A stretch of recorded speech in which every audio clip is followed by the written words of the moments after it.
헤롬교회 성도 여러분 안녕하십니까? 서상배 목사입니다. 오늘은 아모스서 1장 1절에서 5절 말씀으로 열방의 죄악을 심판하시는 하나님이라는 제목으로 말씀을 전하겠습니다. 아모스 선지자는 특이하게도 남유다 출신이지만 여로보암 2세 때에 북이스라엘에서 활동한 선지자입니다. 호세아와 동시대에 활동했습니다. 아모스는 예루살렘으로부터 남쪽으로 약 19km 떨어진 고지대에 위치한 드고아라는 넓은 들판에서 대규모 목축업과 뽕나무를 재배하는 사람이었습니다. 그는 남유다 출신이지만 하나님이 부르시자 자기가 영위하고 있는 안정적이고 풍요로운 삶을 모두 포기하고 북이스라엘의 중심지인 사마리아와 베델로 가서 위험을 무릅쓰고 정의를 선포했습니다. 아모스는 북이스라엘의 여로보암 2세 때 활동했는데 여로보암 2세 때 국제정세는 북이스라엘과 남유다에게 매우 유리하게 돌아가고 있었습니다. 이런 국제정세에 힘입어 당시 북이스라엘은 경제적으로나 정치적으로 한창 번영을 구가하고 있었습니다. 국제무역은 활발했고 포도주와 곡식을 팔아 부자가 된 부유층이 생겨났고 사치스러운 여름별장과 겨울별장이 등장하기도 했습니다. 심지어 부유한 집들은 고가의 수입품인 상하용품으로 집을 장식하기도 했습니다. 그러나 북이스라엘 내부적으로는 위화감이 조성되어 빈익빈 부익부 현상이 생겨났습니다. 심지어 법정조차 돈과 권력에 의해 타락해 억울한 약자들은 보호받을 길이 없었습니다. 이렇게 내부적으로는 사회적 불의와 도덕적 타락이 만연해 있었습니다. 국가적 풍요로움은 일부 고위층과 부유층에 집중되었습니다. 오늘 본문은 북이스라엘과 남유다 이방 민족들에 대한 고발과 심판의 말씀입니다. 첫 번째, 다메섹에 대한 심판. 1장 3절에서 5절. 북이스라엘의 아합 왕 때부터 다메섹과는 적대적이었습니다. 예후가 통치했던 때는 수리아가, 여기서 수리아는 다메섹입니다. 다메섹이 북이스라엘의 영토를 침입하여 이스라엘에게 괴로움을 주었습니다. 요아하스 때에는 다메섹이 침공하여 이스라엘 군대를 마치 타작마당의 티끌같이 만들어버렸습니다. 그들은 북이스라엘을 침략하여 사람들을 무자비하게 죽이고 비인간적으로 취급했습니다. 전쟁을 좋아하던 다메섹은 결국 황폐해졌고 왕조가 단절되었습니다.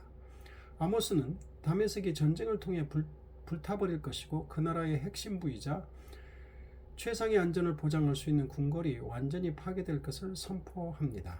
아수르에게 정복당하여 다메섹의 모든 실력자와 통치권자가 진멸될 것이라고 선포합니다. 두 번째, 가사에 대한 심판. 6절에서 8절. 가사는 블레셋을 대표하는 성읍이었습니다. 블레셋은 무역과 상업을 주로 하였는데 그들이 유다를 침략해 여호람의 가족들과 왕궁의 재물을 약탈해 많은 사람들을 잡아다가 에돔에 넘겨버렸습니다. 또한 아수르 왕 산헤립이 유다를 침공했을 때에도 블레셋으로 피난간 사람들을 헬라인에게 팔아넘기기까지 했습니다. 그들은 용서받을 수 없는 인신매매를 자행했고 특히 하나님의 백성을 에돔에게 팔아넘기는 큰 죄를 범해 하나님의 심판을 야기시켰습니다.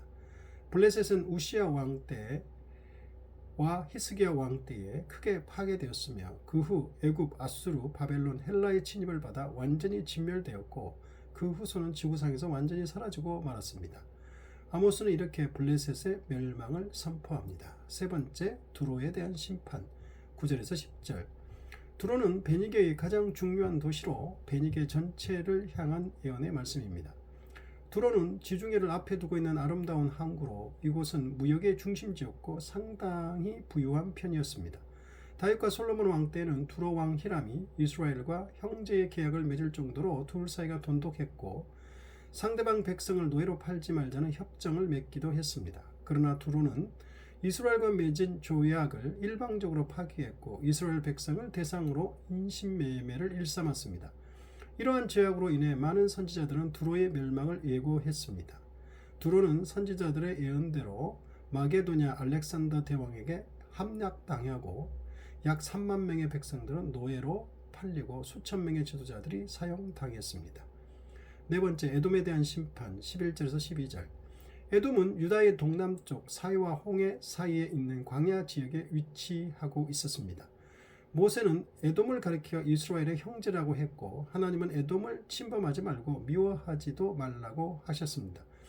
그럼에도 불구하고 에돔은 이스라엘의 진행을 방해하여 이스라엘이 그들 가운데로 통과하지 못하게 했고 뿐만 아니라 느부갓네살이 예루살렘을 공격했을 때에는 그들이 앞잡이 노릇을 하여 이스라엘을 공경에 빠뜨리기도 했습니다.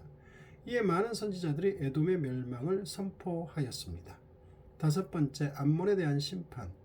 암몬은 롯이 작은 딸에게서 낳은 아들 벤암미의 후손들입니다. 암몬은 혈통적으로 이스라엘과 인척이나 다름없었기 때문에 하나님은 이스라엘에게 명하시기를 그들과 싸우거나 그들을 괴롭히지 말라고 했습니다.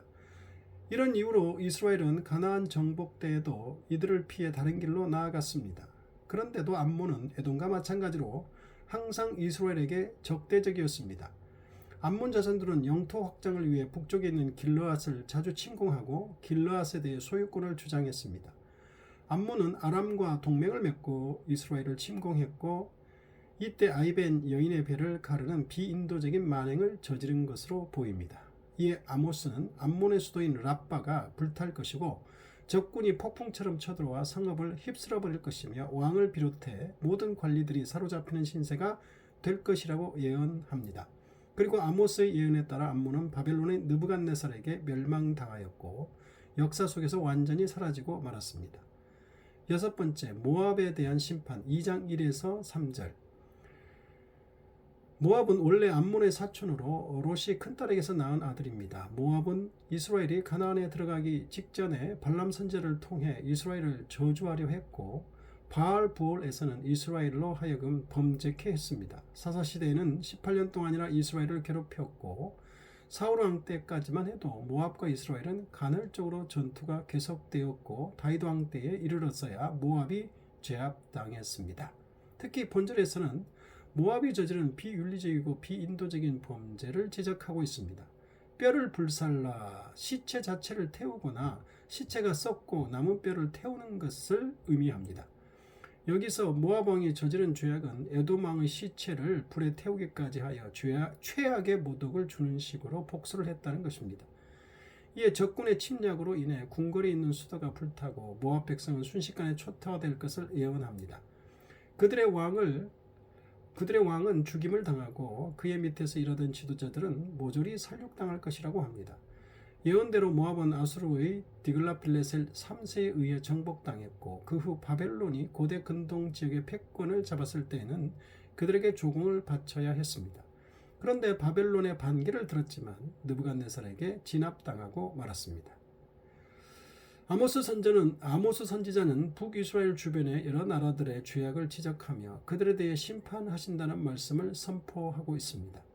하나님은 이스라엘만 통치하시는 분이 아니라 모든 세상을 통치하심을 아모스서는 보여주고 있습니다. 기도하겠습니다. 하나님 아버지, 하나님은 이스라엘만의 하나님이 아니오 온 우주의 모든 세계 열방의 하나님이요 통치자이심을 말씀하십니다. 하나님은 교회만의 하나님이 아니오 온 세상을 다스리고 통치하시는 하나님이십니다. 오늘날 우리가 하나님을 그렇게 믿고 섬기는 사람들이 되게 하옵소서. 예수님 이름으로 기도드립니다. 아멘.